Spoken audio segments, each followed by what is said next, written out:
কাফেরেরা প্রশ্ন করল, তারা বলতো আমাদের এই জীবন শেষ, মৃত্যুর পরে আমাদের আর নতুন করে ওঠা লাগবে না। ওরা বলতো ইন্না হাউলানি লা ইয়াকুলুনা ইন হিয়া ইল্লা মাউতাতুনাল উলা ওয়া মা নাহনু বিমুনশারিন। তারা বলতো এই জীবনটাই আমাদের শেষ, এইখানে আমরা মৃত্যু ছাড়া, আমাদের এই জীবন ছাড়া আর কিছুই নাই, আর আমাদেরকে পুনরুত্থিত করা হবে না। পরিষ্কার তারা বলতো যে আমাদেরকে পুনরুত্থিত করা হবে না। এরপরে তারা আর বলতো মা নাদরি মাসসাআতু ওয়া নাদুন্নু ইল্লা যান্না ওয়া মা নাহনু বিমুস্তাইকিনিন। ওরা বলতো কিয়ামত কি জিনিস আমরা জানি না, আমরা বুঝি না, আমরা শুধু অনুমান করি মাত্র, আর আমাদের বিশ্বাস হলো আমাদেরকে কখনোই উঠানো হবে না, পুনরুত্থিত আমরা হব না।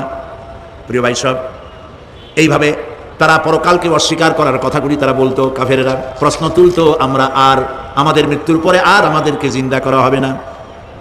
আখিরাতের জীবন সম্পর্কে কাফেরেরা আরো বলতো ওয়াকালু আইযা কুন্না ইযামান ওয়া রুফাতান আইন্না লামাবউসুনা খালকান জাদীদা।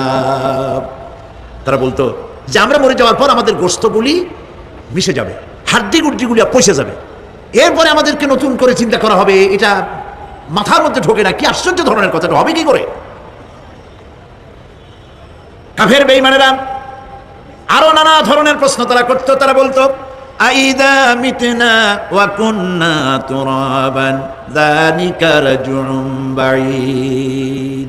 আমরা মাটিতে মিশে যাব, তারপরেও কি আমাদেরকে চিন্তা করা হবে, আমাদেরকে আবার উঠানো হবে? এটা তো বুদ্ধির, এটা চিন্তার বাইরের কথা, এটা তো মানতে পারি না। আসলে কাফেরদের এই বক্তব্য অনুযায়ী পরকালের জীবন বুদ্ধি বহির্ভূত নয়। ওরা যে বলে যে এটা আমাদের বুদ্ধিতে কুলায় না, আসলে তারা বুদ্ধি খাটায় নাই। কাফের তো বুদ্ধি খাটায় নাই।